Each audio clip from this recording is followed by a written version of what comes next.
लालूच ही जगातील सगळ्यात विषारी गोष्ट आहे. कारण ती जशी आहे तशी दिसतच नाही मुळे. उलट ती अतिशय सुंदर दिसते. पैसा, मोठं पद, प्रसिद्धी, कौतुक, मोठेपणा ही सगळी तिचीच रंगीत आणि रसाळ फळं.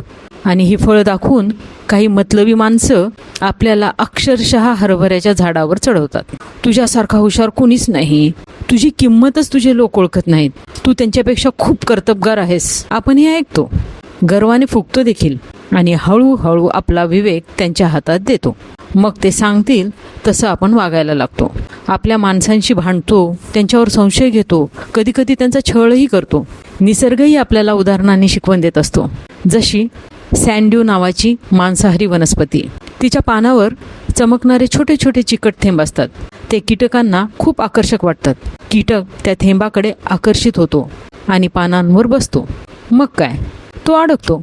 तो सुटण्यासाठी जितका धडपडतो तितकाच अधिक अडकत जातो. लालूचंही अशीच असते. आधी आकर्षित करते, मग अडकवते आणि शेवटी आतून खाऊन टाकते. मतलबी माणसांचं काम झालं की तो देखील आपल्याला अडचणीत आणून निघून जातो. तेव्हा आपल्या हातात उरलेला असतो फक्त पश्चात्ताप. त्यावेळी कळतं, ज्याला आपलं समजून आपण आपल्या माणसांना दुखावलं तो आपला नव्हताच कधी. आणि ज्याला परका समजून आपण दुखावलं तोच तर खरा आपला होता. मग मनात एकच प्रश्न उरतो, लालसेपोटी मी कोणाला गमावलं? आणि सगळ्यात मोठी शिक्षा काय? त्याची माफी मागायला हवी, पण त्याच्या समोर उभं राहण्याची हिंमत देखील उरत नाही.